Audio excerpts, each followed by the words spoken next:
Hello everyone, welcome back to excellence mathematics. आज हम area of ellipse find करने वाले हैं, जिसके लिए हमने जनरल इक्वेशन ऑफ इलिप्स ली है। X square upon A square plus b y square upon b square equal to 1। तो इसका हम इलिप्स का फिगर बना लेते हैं। एक इलिप्स है हमारे पास जनरल, जो कि ए डैश पॉइंट को एक्स एक्सिस पे इंटरसेप्ट करता है और बी डैश पे वाई एक्सिस को इंटरसेप्ट करता है। इसका क्या मतलब हुआ? जब हम देखते हैं कि एक्स एक्सिस पे इंटरसेप्ट कर रहा है तो हम वाई को पुट करेंगे 0। ठीक है, तो उस केस में आएगा x square upon A square plus 0 equal to 1। अगर हमने वाई को 0 पुट कर दिया, इसका मतलब X square equal to A square और X equal to plus minus A. तो एक्स को ई डिस्टेंस पे कहीं यहाँ पे इंटरसेप्ट करता है, ए डिस्टेंस पे। तो ए की जो कोऑर्डिनेट है वो हो जाएंगे ए एक्स एक्सिस और वाई एक्सिस पे 0। ऐसे ही ए डैश के हो जाएंगे माइनस ए 0। सिमिलरली जब हम वाई एक्सिस पे देखते हैं कहाँ पे इंटरसेप्ट करता है, तो उसके लिए हम एक्स को पुट करेंगे 0। तो 0 अपॉन ए स्क्वायर यानी 0 plus y square upon b square equal to 1, यानी y square equal to B square मिलेगा, यानी Y equal to plus minus b. यानी किसी बी डिस्टेंस पे ओरिजिन से यहाँ पर इसको इंटरसेप्ट कर रहा है, तो बी के जो कोऑर्डिनेट हुए 0 बी और बी डैश के 0 कोमा माइनस बी। अब हमें फाइंड करना है एरिया ऑफ इलिप्स। तो उसके लिए हम क्या करेंगे, किसी एक क्वाड्रेंट हम इसको चूज कर रहे हैं बी ए ओ या ओ ए बी, इसको हम यूज़ कर रहे हैं। और अगर हम इसका एरिया फाइंड कर लें और उसको 4 से मल्टीप्लाई कर दे, तो पूरे इलिप्स का एरिया आ जाएगा, क्योंकि सब तरफ सिमेट्री है। जितना ये है उतना ये है, उतना ये है और उतना ही एरिया ये है। इस इलिप्स का एरिया फाइंड करने के लिए हम area of O A B find करेंगे। तो उसके लिए हम पहले इस इक्वेशन को थोड़ा सा सिंप्लीफाई करेंगे इन टर्म्स ऑफ वाई और एक्स। तो हम इसको हम कन्वर्ट कर लेते हैं, y square upon b square यहाँ से निकाल लेंगे, तो 1 minus x square upon e square हो जाएगा।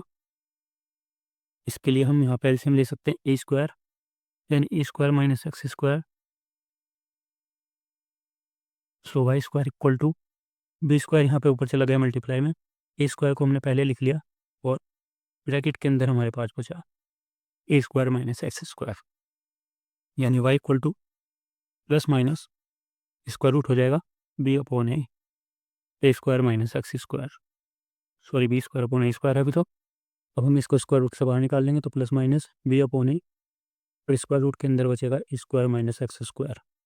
तो वाई इक्वल टू आया ये, यानी हम वाई को इंटीग्रेट कर सकते हैं डेफिनेट इंटीग्रल। अगर हम इसको इस फंक्शन को with respect to x integrate करें इस एरिया के अंदर, यानी इसकी लिमिट्स के अंदर डेफिनेट इंटीग्रेट करेंगे और उसको 4 टाइम्स मल्टीप्लाई करेंगे, 4 से मल्टीप्लाई करेंगे, तो हमारा रिक्वायर्ड एरिया आ जाएगा। So area of ellipse equal to 4 times area of O A B. और area of O A B क्या है? 4 इंटू इंटीग्रेट करना है हमें वाई को विद रिस्पेक्ट टू एक्स, और उसके लिए हमारे पास लिमिट क्या रहेंगी, तो हम ए पॉइंट पे एक्स की वैल्यू देखते हैं और बी पॉइंट पे भी एक्स की वैल्यू देखते हैं क्या है, और वो हमारी अपर और लोअर लिमिट बनेगी। और point b x equal to कितना है बी में 0, 4 point a x equal to कितना है पॉइंट पे ए, तो ये हमारी बनेगी lower limit.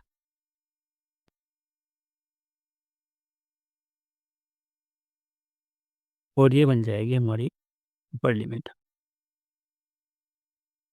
So area of ellipse equal to 4 into integration between 0 to a, y की वैल्यू हम पुट कर देंगे, हमने वाई की वैल्यू जो भी फाइंड करी थी ये वाली बी अपॉन ए स्क्वायर रूट के अंदर A square minus x square D x. अब हम यहाँ पे पॉजिटिव वैल्यू ही यूज़ कर रहे हैं, क्योंकि हम इसका क्वाड्रेंट जो यूज़ कर रहे हैं ओ ए बी वो पॉजिटिव है। वहाँ पे एक एक्स की वैल्यू भी पॉजिटिव है, वाई की वैल्यू भी पॉजिटिव है, तो हम यहाँ पे पॉजिटिव वैल्यू वाई की यूज़ करेंगे। सो 4 बी बाई ए बाहर आ जाएगा इंटीग्रेशन से 0 to A square root A square minus x square D x. अब इसका डायरेक्ट फॉर्मूला होता है इंटीग्रेट करने का इसको, या फिर हम इसमें सब्स्टिट्यूशन मेथड भी यूज़ कर सकते हैं, x equal to a sine theta use कर सकते हैं। तो इसमें हम डायरेक्ट फॉर्मूला अप्लाई करेंगे, 4b/a स्क्वायर रूट ए स्क्वायर माइनस एक्स स्क्वायर का इंटीग्रेशन होता है x/2 स्क्वायर रूट के अंदर A square minus x square plus A square upon 2 sine inverse x/a। तो हमने यहाँ पे डायरेक्ट इसको इंटीग्रेशन का फॉर्मूला इसमें अप्लाई कर दिया, और हमारी जो लिमिट है वो a to 0 है, उसको हम अप्लाई करेंगे यहाँ पे। सो 4p/a upper limit minus lower limit, सबसे पहले ए हम सब्स्टिट्यूट करेंगे की जगह, एक्स की जगह a/2 E square minus A square plus A square upon 2 sine inverse a/a, बीच में आता है माइनस साइन, उसके बाद लोअर लिमिट पुट करते हैं। तो एक्स की जगह पे जब हम यूज़ करेंगे 0, तो ये वाली टर्म बन जाएगी 0 प्लस यहाँ पे आएगा A square upon 2 sine inverse 0/a यानी 0, साइन इनवर्स 0। अब बस इसको सोल्व करना है और हमारा आंसर आ जाएगा required area. So 4b/a a/2 A square minus E square 0 हो गया, तो ये हो जाएगा 0 plus A square upon 2 sine inverse 1 minus, ये तो 0 हो ही गया, सिर्फ इसको देखते हैं, यहाँ पे आ गया plus minus minus A square upon 2 sine inverse 0। Sine inverse 0 का क्या मतलब है?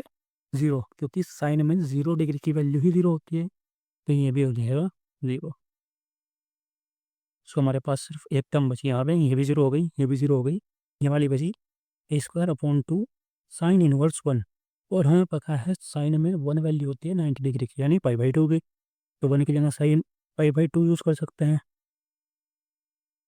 सो 4b/a इंटू ए स्क्वायर अपॉन 2 साइन इनवर्स से साइन कैंसिल, और π/2 हमारे पास बच गया, तो 2 2 ज़ा 4, ये कैंसिल हो जाएगा, ए से ही कैंसिल हो जाएगा, हमारे पास बचा ये एक बी ए और पाई, यानी π/a/b, जो कि हमारा रिक्वायर्ड एरिया ऑफ लिप्स था। ये हमारा फाइनल आंसर।